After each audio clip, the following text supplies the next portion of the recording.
Good morning. Biology 1300, Chapter 9, Patterns of Inheritance. Again, empty room, closed door. You know the drill. All right, so cystic fibrosis is the most common fatal genetic disorder in the United States. It is caused by a deletion in the CFTR gene. The CF allele persists at high frequencies despite devastating effects. Only those homozygous for the CF allele have the disorder. In other words, we're going to talk in a minute about dominance and recessive, and we're going to talk about alleles. Basically, you get two of these alleles. You get one from your mom, you get one from your dad. If dad gives you the bad gene or this deleted component of this gene, and your mom gives it to it, then you will have cystic fibrosis. Cystic fibrosis is the disease where mucus and fluids builds up in lungs, and traditionally the only pretty much treatment for this was that kids that had cystic fibrosis had to be padded. You would lay the child on sort of an inverted table, and they would be like, on their face, and you would hit their back to break up all of that mucus, and they could cough it up and spit it out. And you basically had to do this every day. My wife was a pediatric nurse for years until her health made her retire. And they developed during her time as a nurse, they developed what are called little thumper vests, which is a little vest you put on these children, and it had little percussive hammers. I'm not real sure how they work, but instead of the parent having to sit there and go like that, the little hammer did it for them, or the little thumper vest did it. But again, this is a disease caused by an inherited trait from mom and dad. This is a picture of Gregor Mendel. He was a monk in Europe, working in the 1800s. He did much of the work that we use as the basis for our knowledge of genetics today. He worked with pea plant. He established what we now refer to as principles of inheritance. And we'll talk more about Mendel here in a minute. But one of the things about Mendel was he was incredibly lucky. The plant he chose had some certain characteristics, and they were controlled by only one gene. So he was able to do some things that, like eye color in human beings, for instance, eye color is controlled by multiple genes. It's not just one gene that makes you have blue or green or brown eyes. But these pea plants, all the characteristics he looked at were, lucky for him, controlled by a single gene. So Mendel's plant, this is kind of a drawing. Here's a nice picture of the pea plant. In the flowers of the garden pea, pollen grains that form on the anthers, that's the anther right there, the little yellow thing that you can see, produce male gametes. The female gametes form in the carpels. The carpels are up here. And the thing about this particular plant, some plants are what are referred to as self-pollinators. The pollen grains that are produced in the anthers fall onto the carpels of the same plant. Other plants have to be cross-pollinated. A bee or a butterfly or something has to fly into that plant, get the pollen, and take it to another plant. Some plants, again, luckily for Mendel, this one is one that can self-pollinate, but it can also be cross-pollinated. The difference here is, for instance, if you want to grow apples, you don't just plant one apple tree in your yard. You plant two apple trees, because apples have to be cross-pollinated. If you only plant one apple tree and you want to have some apples, you better hope your neighbor within bee flying distance has an apple tree, because if you don't, you're never going to have apples. Now, it'll have nice, pretty flowers on it, but it won't have any apples. So again, here's Mendel's experiments. He controlled what was going on. Later, the seed pods developed. Every flower, every plant grows flowers. That's the blooms. Now, organisms breed true for a trait because they carry identical alleles of genes governing that trait. What do I mean by breed true? What that means is if a flower that produces red flowers breeds true, then all of the flowers are going to be red. And if you allow that flower to go to seed, and you can collect the seeds and you put the seeds in the ground and grow another plant, they will produce red flowers. That's what I mean by breeding true. Two words that you need to be familiar with. The word homozygous. The prefix homo means same. So you have having identical alleles for a gene. So if your mom gave you a gene and your dad gave you a gene that has exactly the same information, you would be homozygous for whatever that trait is. Your mom had brown-haired genes, your dad had brown-haired gene, they gave you brown-haired gene, you're going to have brown hair. Unless, of course, you go to the stylist and get it changed some other color. But naturally, you are homozygous for that trait. Heterozygous, however, means that your alleles are different. You have two different alleles. You have an allele for brown hair and an allele for blonde hair. That is heterozygote. Hetero meaning opposite or different in this case. A genotype is your particular set of alleles. So the combination of A's and C's and T's and G's in that allele are referred to as your genotype. The phenotype are the observable traits. I like to say, remember, phenotype is the physical appearance of that trait. So your genotype is a whole bunch of proteins.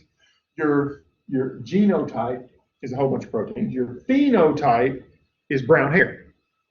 An allele is dominant when its effects masks that of a recessive allele. Why are most human beings brown hair? Because brown hair is dominant. Can blonde-haired parents give birth to brown-haired children? Yeah. Can brown-haired parents give birth to blonde-haired children? Yeah. The brown is the dominant trait.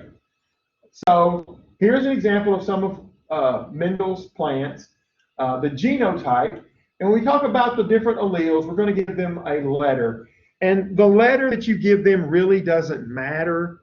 What you want to do, though, is you want to be consistent with the letter you use. So here we have purple flowers and white flowers. So this author and every author I've ever seen, and Mendel in his work, used the P to represent purple. And he used a capital P to represent the dominant allele.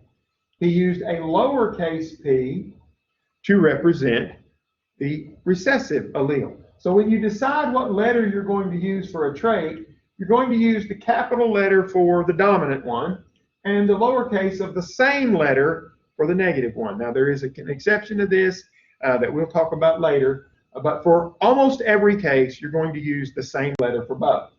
Now, this particular flower right here has two alleles, got one from the pollen and one from the female part, this purple, but both copies are the dominant allele. So when this plant grows, it's going to produce purple flowers. This plant, on the other hand, has two lowercase p's. So it got the recessive allele from both parents.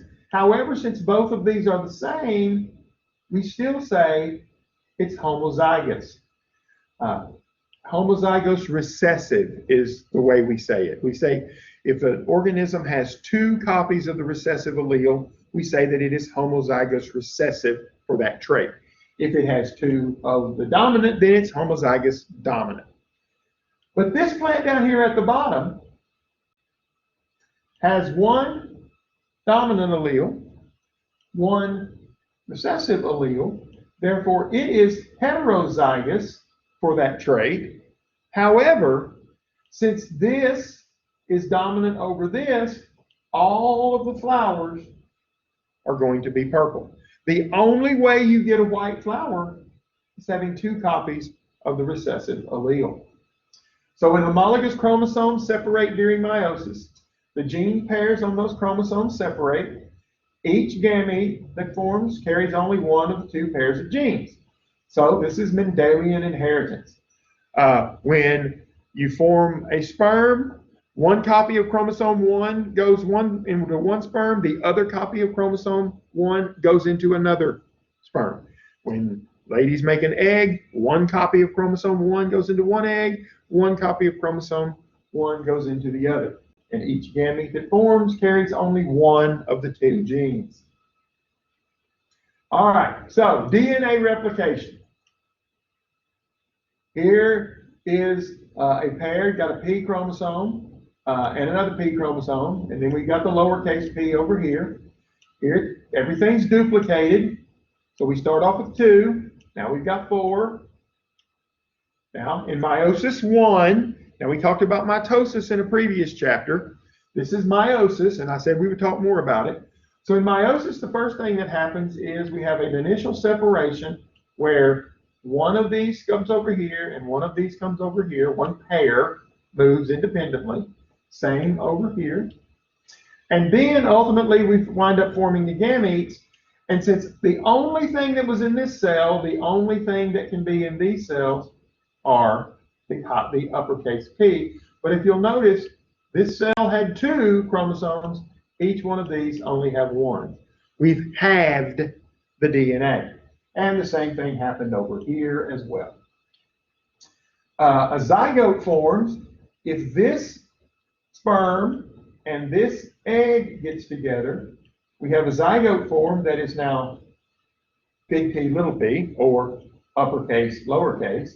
But you'll notice that this cell is now different than either one of those 2 cells.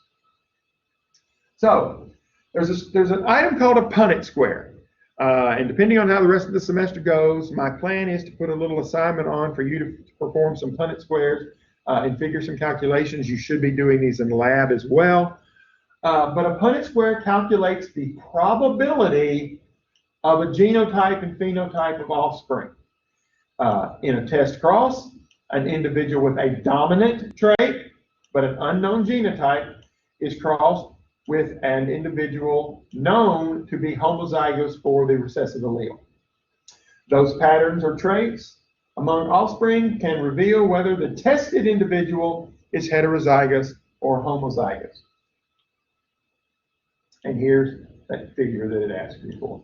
So a cross in which individuals with different alleles of the gene are crossed. We start down here and we look at possible events. Sperm, uppercase P, meets egg, uppercase P. Zygote is going to be big P, big P. Individual has purple flowers. Okay? The frequency in which the 2 traits appear in the second generation provides information about dominance relationships between the 2 alleles. Dominant traits will have a 3-to-1 phenotypic ratio. Let's look at our chart a little more. If we have uppercase P and lowercase p, then the zygote has uppercase, lowercase, purple flowers. If sperm little p meets sperm big P, we get big P, little p again, purple flowers. For white flowers to occur, sperm that contains little p and a sperm that contains little p have to come together to form little p. There's your white flower, and there's the 3-to-1 ratio. All right, a monohybrid cross. Mono meaning once. So we're looking at one gene here. Here we've got 2 flowers. Here we've got a plant that we know breeds true to purple. All the offspring of this flower are going to be purple. So we know it is a homozygous dominant plant, big P, big P. Homozygous recessive, on the other hand, little p, little p. Now, this is a Punnett square here. When this, if you look back a couple of slides, you see this plant, big P, can only form gametes with big P's. This one can only form gametes with little p's. So if we jump forward again, here's my parent that has the big P and little p. So we cross this one with this one. We get our first generation. Now, this one is the first generation. This is generation 1. All of the F1 generation offspring of a cross between 2 true breeding plants are going to be identical heterozygotes But what color are the flowers going to be on this one? They're going to be purple because of that one uppercase P. And I know it's kind of hard to tell if that is an uppercase P, but it is. Now, when this plant starts to form gametes, it can form a gamete that has this uppercase P. So here's that one and that one. This one can be one plant. This one is the other plant. Or if it's a self-pollinator, it's still the male parts and the female parts. So here's the uppercase P and the uppercase P that one could make. Here's the lowercase p or the lowercase p that one could make. If this one encounters this one, you get uppercase P, or big P, purple flowers. If this one meets this one, big P, little p, still purple flowers. Little p, big P, just bring this P down, bring this one over, purple flowers. Put this one over here, bring this one down here. Little p, finally get the white flowers. But again, you see the 3-to-1 ratio. Mendel's dihybrid crosses, now we're dealing with two genes, showed inheritance of one trait, did not affect the inheritance of another. So the dihybrid cross, an experiment in which individuals with different alleles of two genes are crossed. As with the monohybrid cross, dominant relationships between alleles were revealed. The overall ratio for a dihybrid cross is 9-to-3-to-3-to-1. Now we're dealing with, say, not only flower color, but seed color or seed shape or flower color and flower position. Is it on the end of the vine or in the middle of the vine? So you'll have one that are, let's just say, purple and white, tall and short. You'll have this many plants, and tall being the dominant, purple being the dominant. You'll have this many plants that are tall and purple. You'll have this many plants that are tall and white.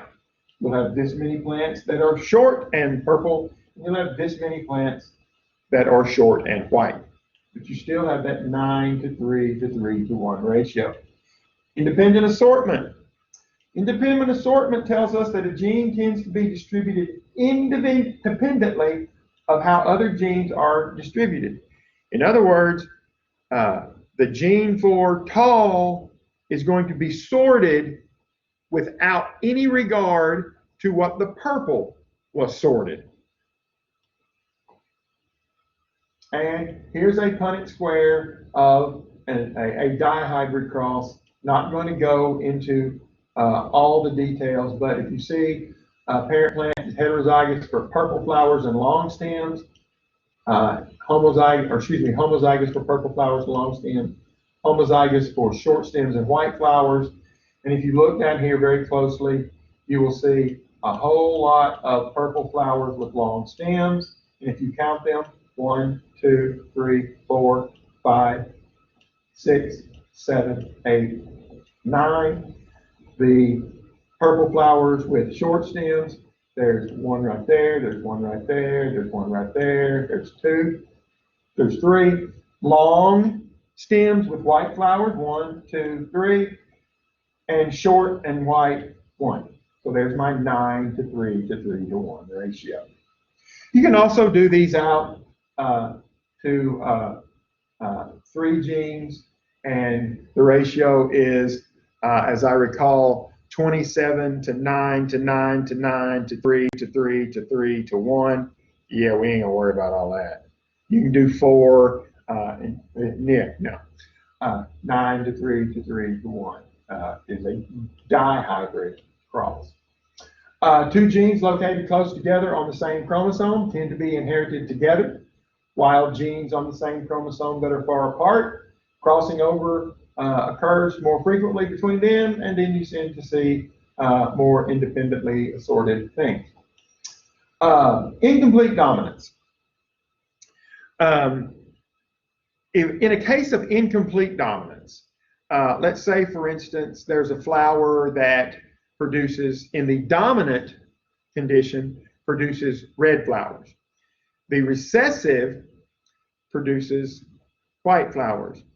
But the heterozygous, in other words, one red gene, one white gene, produces pink flowers.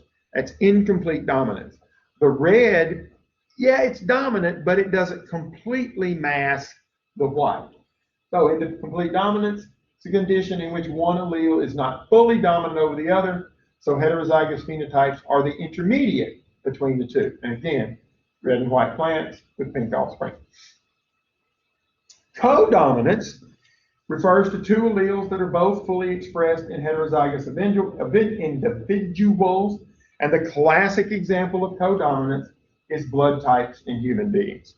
Blood types are something that we've known about, but they weren't fully understood in the very beginning of that.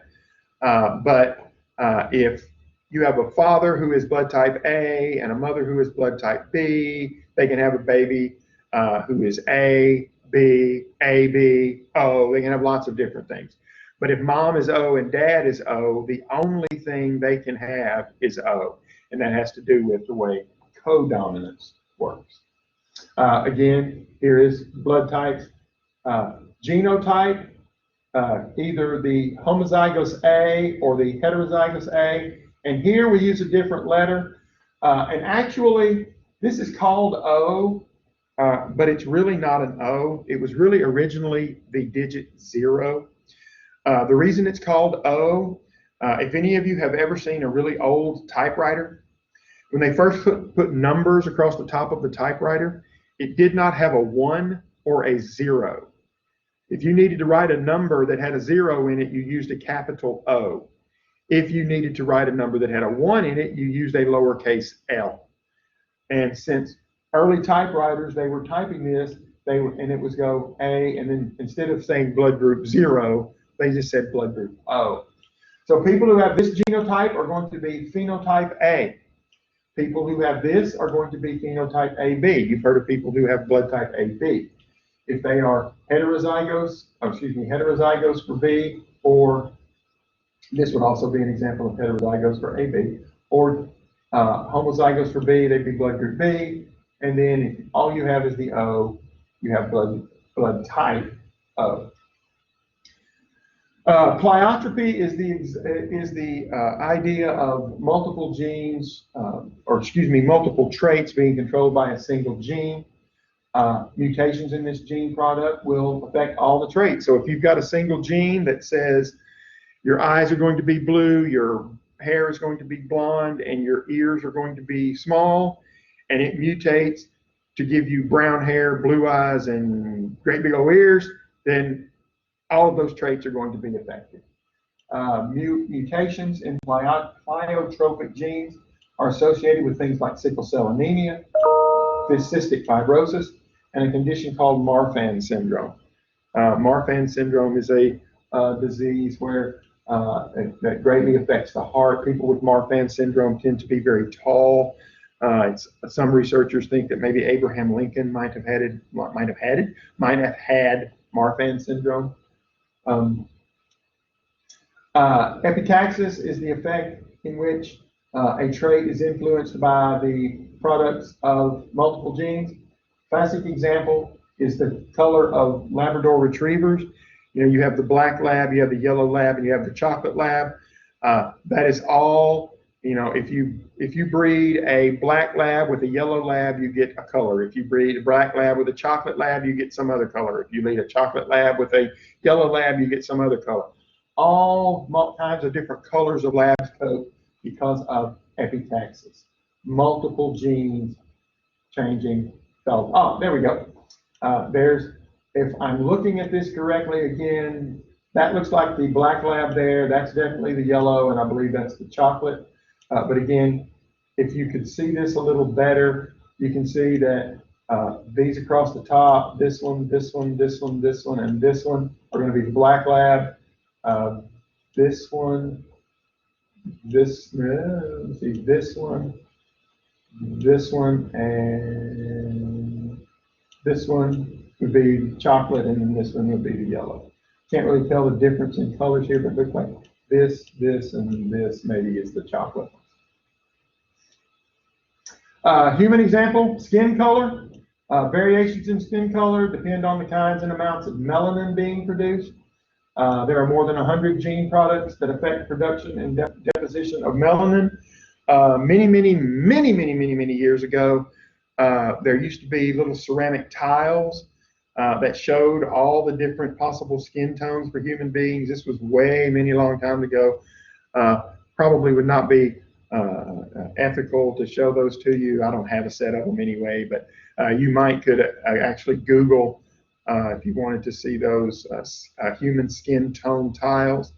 But you know, different related. This is a family right here. Here's the father. Here's the mother. There's their twin daughters. You'll see the one twin sort of mirrors the skin tone of mom and dad, but this one much lighter because she has a few light skin genes. He has a few light skin genes, and those light skin genes came into play with the lighter skinned child. Mutations, interactions among genes, and environmental conditions can affect the steps in a metabolic pathway, contribute to variations. Examples, seasonal changes affect the production of pigment that color the skin and fur of many animals. There are animals that live in the far north that during the winter, they will produce a white coat. There's a rabbit called the snowshoe hare that his coat, as the winter starts to get colder, the snowshoe hare starts to turn white, and it will turn white until the snow starts to melt, and as the weather starts to become warmer, that will send a signal, and then the white hairs will start to fall out and be replaced by brown hairs. Again, due environmental conditions. Water fleas depend on whether the aquatic insects they prey on are present or not. Genetically identical yarrow plants grow to different heights at different altitudes. You can take a plant that's genetically identical, you grow it lower on the elevation scale, and it gets rather tall. As you move up and things get colder, they become more stunted and grow shorter. There's my snowshoe hare in summer and winter. There's the summer coat. There's the winter coat. When he's running around in the summer and there's grass and brush and things, he's not easily seen, helps him camouflage. Then in the winter, when everything is covered with snow, again, he is a little more difficult for predators to see. Continuous variation, a range of small increments of phenotypes in a trait that is influenced by the products of multiple genes. The more genes and other factors that infect a trait, the more continuous the distribution of the phenotype. This is often associated with what are referred to as short tandem repeats. That's in the DNA, where there'll be little short segments, and the exact same segment will be here, and then here, and then here, and then here. It's a short tandem repeat. Bell curve shows the results when a range of variation in a continuous trait is plotted against frequency in a population. Almost every textbook, when you talk about this, shows a picture of a bunch of people standing on a football field. And well, okay, they're standing in the stands this time. But basically what they see is to see if human height varies continuously. Male biology students at the University of Florida were divided into categories of 1-inch increments in height and counted. So they took, I don't know how many students that is, but we're going to say they took 100 students and they measured them, 5'6", 5'7", and they took the shortest guy and put him over here. They put the tallest one over here, and this is different increments. So we've got, 5'7", 5'8", 5'9", 5'10", 5'11", 6 foot, 6 foot 1, 2, 3, 4, 5, 6, 7, 8, 9. Yeah, it was probably more like 5'4", 5, 6, but you see the point. And what they did was they told each person that was this tall to stand here. They told each person that was this tall to stand here, each person this tall to stand here, and likewise. Here, there we go, 5'3". And this number 77 should actually be right here. Whoever made this slide had a margin issue, and when they tried to put the 77 here, it automatically defaulted down to here. That 77 should be right there, and this measured value should also be up a little bit. But we talked the number of individuals in the group. Oh, well, it tells me how many there are. There's 15, 25. There's 30 people there. So this is a 30 people group. If I look at the next chart, I would have been able to tell that. But there are 30 people there. But if you look, whatever this is, 70 inches, that's 5'10". 5'6". Yeah, that's 5'10". You see, there's a whole lot more 5'10" people than there are anywhere else. And actually, over half of the group is 5'10". Shorter, taller. So you see, and this line, when you take some math courses and you start drawing this is what is called a line of best fit. Because, I mean, you can't use a straight line. So you start here at the bottom and you just kind of run it to where it's hitting as many of the structures as possible. And you make a nice, what is referred to as a bell curve. And what it tells you is, this is the way things should be distributed in a normal. Now, is it entirely possible that they measured somebody who would be 4'6"? Yep, they would be way over here. Or measured somebody, say 70, that's 6'5". So say they measured somebody who was 7 or 6'11", you know, Kevin Durant or somebody, he would be way out here. And those are what are referred to as statistical outliers, if they're way off the norm.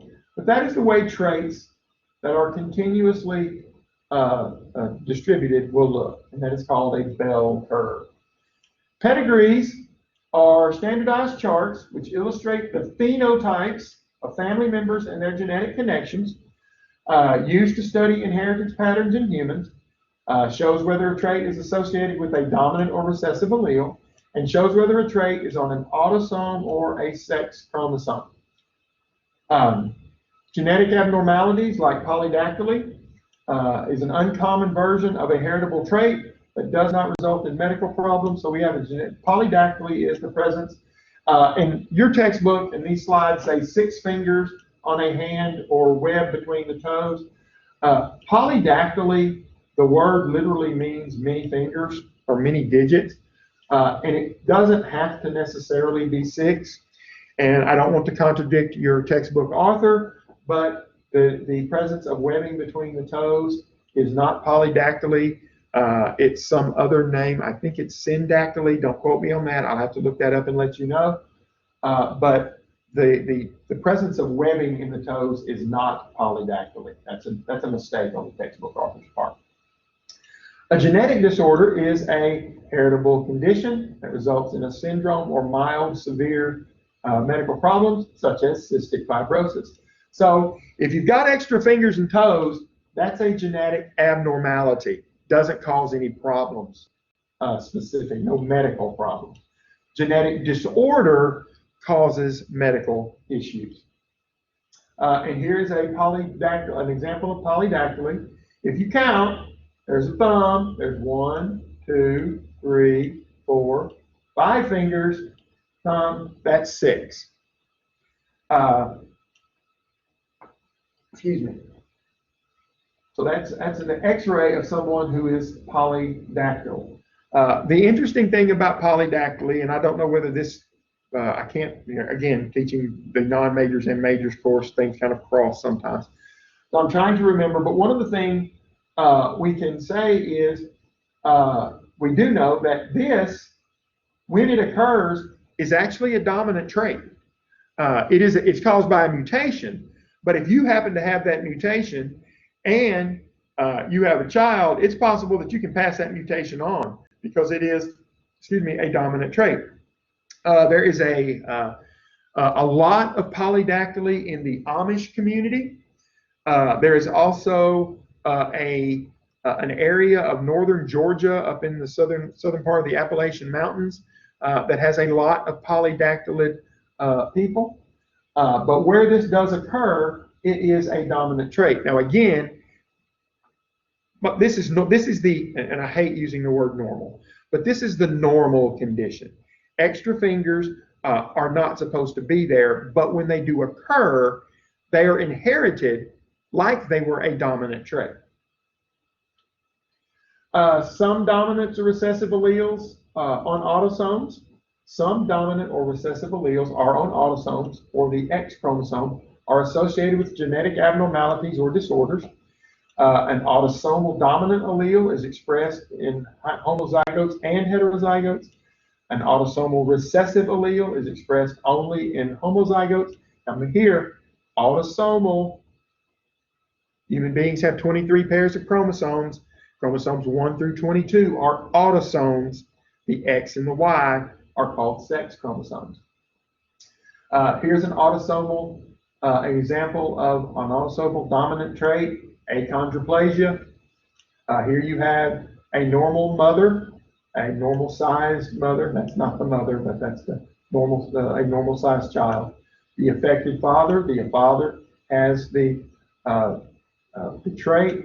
They have children, and if you follow the Punnett square. Now, one of the disorder, causing allele dominant, I'm stumbling over myself here. Give me just a second.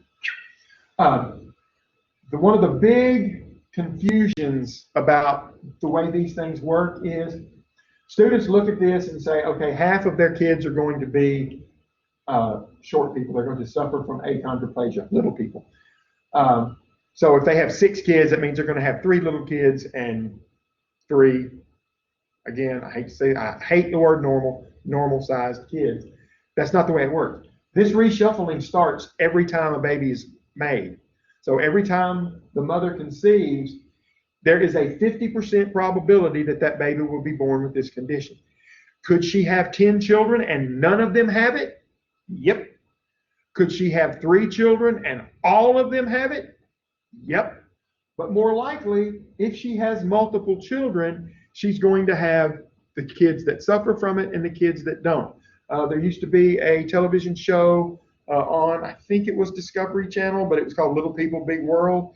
And it was about this pair of little people who had multiple children, and some of their children were little people and some of their children were big, tall people because they look like this. Achondroplasia affects this lady whose name is Ivory Broadhead, left, this lady, her brother, her father, and her grandfather. I'm guessing maybe this is a friend or maybe another family member that does not have the condition. Autosomal recessive, such as albinism. This is a young lady that suffers from albinism. Albinism is a condition where pigments don't form. A true albinism, you also notice, if you can look very closely, she has pink eyes because there's no pigmentation in the iris of the eye. So what the reason white rabbits have yellow eye, or excuse me, yellow, my God, red or pink eyes is because what you're actually seeing there is the blood that's flowing through the iris of the eye. But again, you see the affected child down here. This one, if you look back here, autosomal dominant, you only needed 1 copy of the bad gene to get the condition. Here, you've got to have 2 copies of the bad gene. So if you've got a father and a mother who are both carriers, neither one of them suffer from albinism, but it is possible for them to produce an offspring that is positive for albinism. X-linked disorders. Alleles on the X chromosome are inherited and expressed differently in males and females. Males cannot transmit X-linked alleles to their sons because males do not give an X chromosome to their sons. They only give an X chromosome to their daughters. Females pass X-linked chromosomes to males and females offspring. The example your textbook uses is red-green color blindness. If mom is a carrier for red-green color blindness, she will not be colorblind, but she could possibly produce a son who is colorblind. And again, here's the example. Here is the dad, who's the carrier. Here's the carrier's the red. So a normal son or daughter here gets a regular X and a regular X, regular Y and a regular Y. This would be red X, black X, which would be another carrier, just like mom. But this one would be red X, regular Y. And since it's on the X, there's nothing on the Y to show dominance, so the X will show. Therefore, here is our affected son. These are daughters. The X and X's are going to be daughters. The XYs are going to be sons. This is part of the standard colorblind test. There's a 28. There's a 29 right there, according to what I see. There's an 8 right there. There's a set of 38 circles commonly used to diagnose color blindness or color perception. You may have one form of red-green color blindness. If you see a 7 instead of a 29 there, you may have a form of red-green color blindness. You may have another form of red-green color blindness if over here you see a 3 instead of an 8. I see a 29 and an 8, which means I have normal color vision. And again, I despise the word normal, but there's not another word that I know of to use there. Polyploid, any organism that has 3 or more of each type of chromosome characteristic of species. Oh, I did miss one. On these X-linked traits here, you see where it says females pass X-linked alleles to male and female offspring. And your textbook uses red-green color blindness as an example. There's another wonderful example of an X-linked trait, and that is male pattern baldness. The baldness that men start to show normally in their late 20s to early 30s, where their hairline starts to crawl up their head. This hair around here grows really well, and that area on the back of your head where if you part your hair, you have that little curve, that area will start to get bigger. This area will start to come, and eventually you'll start to look like the top of my head, and there ain't nothing going on up here. Lot of hair. I could grow lots of hair around here. I could grow right here. If my wife would let me, I could grow a ponytail. My wife won't let me. And besides, I started shaving my head because I realized when I shaved my head, I look a whole lot younger without all that hair around my head. So, but I suffer from male pattern baldness. It is a trait I got from my mother. So ladies, if you have a gentleman friend right now, or it's 2021, gentlemen, if you have another gentleman friend and you really, really like his hair and you want to know if he's going to have that hair into his 40s and 50s, don't look at pictures of his daddy. Look at pictures of his mama's daddy. And if his mama's daddy had a head that looked like mine, nothing going on up here, more than likely, that gentleman that you are involved with right now, by the time he gets to be in his 30s and 40s, that stuff's going to start going away, and he's going to have to go to the hair club for men or something, or just take the plunge, shave it off. Hopefully you don't have any lumps or bumps on your head that make your head look funny. And I was glad when I shaved mine that I didn't have anything weird going on in the back. But again, that's red-green color blindness. Red-green color blindness. Yeah, that's that. Male pattern baldness. Again, color blindness. Polyploids.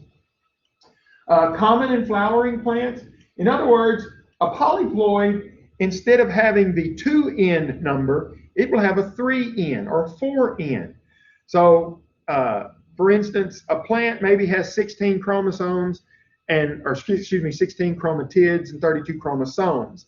Well, when you crossbreed them, maybe something happens and the offspring, instead of having 32, has 48 because it got an extra set. And that's, again, very common in plants. A lot of flowering plants, that we see. There's a product that you can buy. It's called colchicine. I think that's right. And I have to buy it occasionally for Miss Miles because she wants she uses it in the botany lab. But what it does is it prevents disjunction from happening. When the 2 chromosomes separate in mitosis, it prevents that from happening. So instead of these 2 separating, one going to one cell, one going to others, both of them go to one cell and this other cell doesn't get anything. Non-disjunction is the failure of chromosomes to separate normally during meiosis or mitosis. Again, non-disjunction is what causes this process called polyploidy. And here's a nice little picture of it. You see metaphase 1. There's my 2 X's, 2 two little red X's, two little blue, two big red. But you see here in this first step, all of the tall ones went over here. So you get down to the bottom and you have these two gametes only have the short chromosomes. They don't have the tall ones. And these have the extra one. And in plants, this could cause something like you have a plant that is red or white, and it maybe it's sort of an eggshell white. It's kind of a dark white. It's not really like paper white. But when you do this plant, because of the lack of these longer chromosomes, it's now really, really white. It's white as a piece of paper, whereas the normal white is a little bit darker. And these over here, these offspring are red, but they're now actually a very dark or deep red. So by doing this, plant producers, flower producers, can actually make a wide hue of colors in flowers by using that product colchicine to make these things not separate, and you get some offspring that don't get very many color genes at all, and you get other offspring that have a whole bunch, and we wind up with these wonderful little multiple varieties. A human example of non-disjunction is something called trisomy 21, more commonly referred to as Down syndrome. This is the only autosomal trisomy that allows humans to survive to adulthood. In every other case, and again, don't like the word every either, but in every other case of non-disjunction in humans on an autosome, those things those offspring never develop. They never get to the point of birth. They never survive to adulthood. They may be born, let me backtrack a little bit. They may be born, but if they're born, they don't live very long. Affective individuals from Down syndrome tend to have certain physical features and impairments. Everybody has seen someone, well, I would imagine everybody has seen someone with Down syndrome. And it's one of those things that you can recognize visually that person has Down syndrome. Non-disjunction leads to 3 copies of chromosome 21. This probability increases with the age of the mother. Just like, no offense, ladies, and I'm absolutely not comparing you to an automobile. But as an automobile, when you've got an automobile that's a couple of years old, you don't think a thing in the world about jumping in the car and driving to Disney World. But if you've got a vehicle that's 20 years old and got 385,000 miles on it, you're probably not going to jump in that rascal and head toward Disney World without having it at least checked out, right? So the same thing happens to women. Again, ladies, I am not comparing you to an old automobile with a bunch of miles.